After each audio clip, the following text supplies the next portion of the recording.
Hi everyone, how are you today? I'm going to be going through a few books that I am unhauling, books I am going to be sending to greener pastures. Yes, I do get rid of books now and then, and I recently decided I'm going to try to let go of books that I don't think I will read again. I think that's kind of the most basic criteria for an unhaul.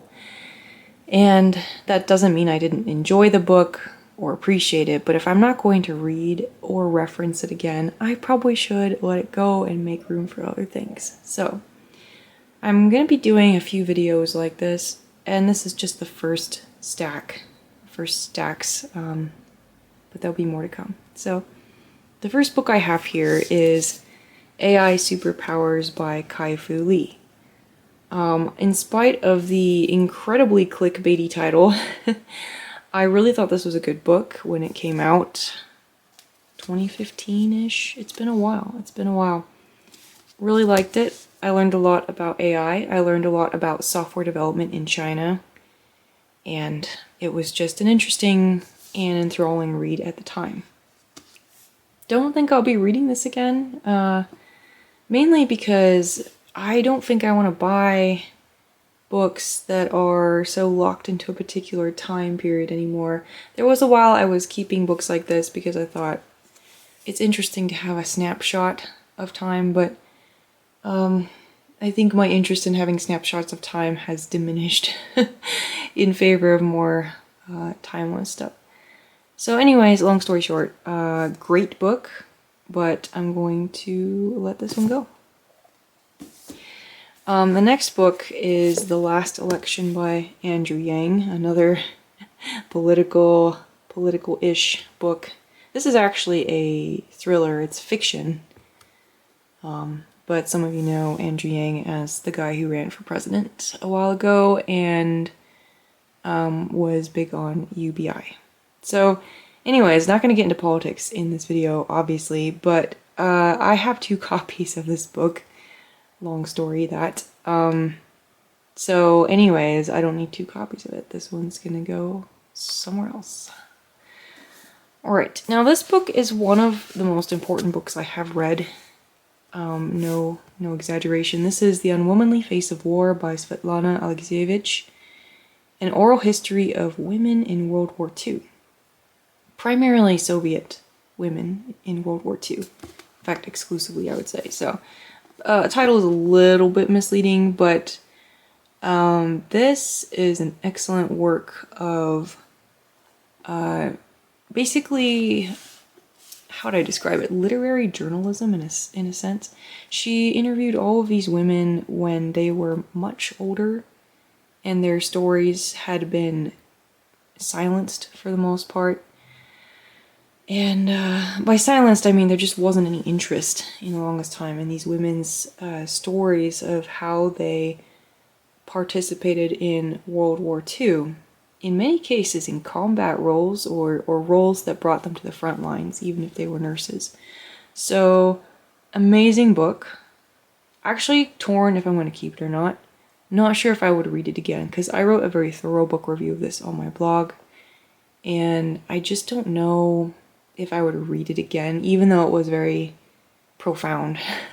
It's just like one of those things that you've read it once and I think it sinks in, and yet I don't feel like there's something new to learn from it necessarily. So I think this is the kind of book, and the other thing is I've tried to get other people to read this without success, so don't have anyone to give this to right now. I don't know. I might put it in one of those little free libraries because I think it's the kind of book that more people should read. And good to kind of, raise awareness, I guess. Maybe someone will give it a try if it's free. Alright, so we have now CEO China, The Rise of Xi Jinping by Carrie Brown. Maybe has it been 10 years? It's been a very long time since I read this book. Maybe not 10 years. But I, at the time, was looking for biographies of President Xi, and this was, like, kind of the closest thing I could find to a biography. really, this was more of an interesting survey of Chinese politics at the time it was written, with a little bit about Xi. I mean, as much as can be known about him, but the thing is, I don't think there's a lot that can be known about him. His biographical information is just hard to get at. I mean, he's written some books of his own, so that would probably be the next best thing, but I don't think I'm going to be reading his books anytime soon. Anyways, long story short, this was a great read, but I don't think I'll be reading it again, and I hope that by the time I want to learn about him some more, there'll be some better sources. This little book is on the same topic, Xi Jinping, The Backlash by Richard McGregor. These little penguin books are very focused. So there was some stuff in here about Chinese relationships. China's relationship with Australia. I mean, just kind of... Honestly, I can't remember much else about this. I think this sounded more interesting than it actually was. But again, one of those snapshots in time kind of books. I don't think I'll be returning to it. And then, I think this is the last book on East Asia here, but The Red Years, Forbidden Poems from Inside North Korea by Bandy. I didn't love this collection. I read it because really I had read the short story collection by Bandy. Now, Bandy is allegedly an author living in North Korea for many, many years. I mean, he's North Korean, but has smuggled out some of his writing, and this is one of the things that was smuggled out. I think it's interesting for a one-time read. This would have been a good library book, but I don't think I'll read it again just because the poems didn't really speak to me a lot. Still, it's interesting. I mean, the whole thing about Bandy is really interesting because I don't know if it's legit or not, but if it is, it's incredible that his work has managed to reach the outside world when he hasn't, or hasn't chosen to. And if it's not real, it's still interesting from I guess you could say a political, sociological perspective.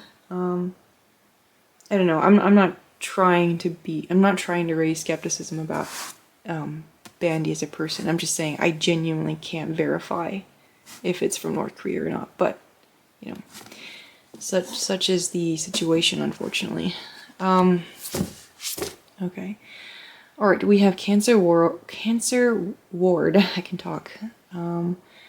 By Alexander Solzhenitsyn, and this is the author of One Day in the Life of Ivan Denisovich. Don't know if I'm saying that right. But I was gonna read this for a read-along, and at least one or two of you watching will know I didn't get very far, and I think I've just bailed on it, and I think I just need to let it go. There's not much more to it, I'm afraid. Here's my infamous copy of Dracula in the Penguin Cloth-bound edition. You know how I feel about those. My boyfriend got me a much nicer paperback of this, so I'm gonna let this one go. Alright. Middlemarch. I'm sorry for those of you Middlemarch fans out there. Middlemarch is going bye-bye. I've gotten pretty far in it, as you can see. But it just doesn't speak to me. It doesn't grab me. It doesn't inspire me. I gave it a good try. And I think I'm gonna let it go. So yeah. Farewell, Middlemarch. Let's see. This one is She by Rider Haggard, a book that inspired Tolkien. And I've read it. I have read it. I really like this kind of campy cover art. I didn't think it was a great book. It was interesting. Interesting, but not great. It's just got a lot of problematic stuff in it, I guess. As you might expect from some of these early adventure stories. And And I'm not saying that was the reason I don't like it, actually. It's just that there's not really any reason to keep it, and I don't plan on reading it again. But it was good for a one-time read.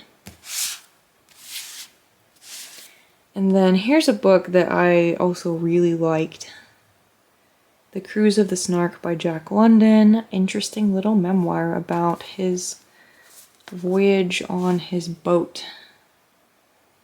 Jack London was quite a character on many accounts, but yeah, this is just if you want to read about what some of these places were like he visited at this time period, like Hawaii, for example. Interesting little book, but I won't read it again. Okay, Jose Rizal's Noli Me Tangere. Touch Me Not. I read this book. I did finish it for Reading the World for the Philippines. I didn't like it very much. I'm not saying it's a bad work or anything. It didn't really click with me. And it's a curious work on many levels. I may regret getting rid of this, but it's easy to get again if I want to. I don't plan on reading it again. I might read the sequel, but if I do, I'll probably get it from the library. Yeah. That was... It wasn't like a bad read, it just wasn't a great read, I guess. Alright, here's The Professor by Charlotte Bronte. I actually really disliked this book, and I've been keeping this because it's one of those old Wordsworth classics, and you know how I like those, and I sort of collect them, but I really didn't like this book. I got this secondhand, as you can see. I think I'm gonna let this one go. Really don't like this book. Alright. Agnes Grey. I did like Agnes Grey. Will I read it again? I've thought about it, but I don't feel a great desire to read it again. So, yeah. 2 Brontes down, I'm sorry. Okay, this is gonna probably upset some people, but I'm gonna get rid of Frankenstein. I read the oldest version here, 1818 or whatever it is. Well, anyways, I don't like Frankenstein. I do plan to read the edited version of it at some point, but I don't think I need a copy of it, and I'm not doing it anytime soon, so. Farewell, Frankenstein. So last but not least, this one makes me sad, but I think I'm going to get rid of Bleak House. I've had this copy of Bleak House. It's one of the oldest books I have, at least books that I've bought for myself. And I kept thinking, yeah, I'm going to read Bleak House someday. I don't think I'm going to read Bleak House in my entire life. Like maybe when I'm retired. But it is a long book. I love the TV series. I have a hard time just watching long TV series anymore, but I'm more likely to do that than to read this book, if I'm being completely honest. So, I think I'm going to let it go.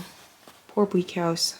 But, yeah, it takes up a lot of space, and I just have never cared enough to actually get back to it, so. Bleak House, be gone. Okay, that's all for today. There's going to be more. But, yeah. Those are books I'm planning on getting rid of. And what I usually do is just hold on to them for a bit before I actually get rid of them, so I have a chance to change my mind. But, yeah. What do? I give them to the secondhand store, and then I get some credit to buy more books with, which I really don't need. But that's one thing I'll do. There's the little free libraries I can put them in, and if I know anyone to give them to, then I could do that. But yeah. Thanks for watching.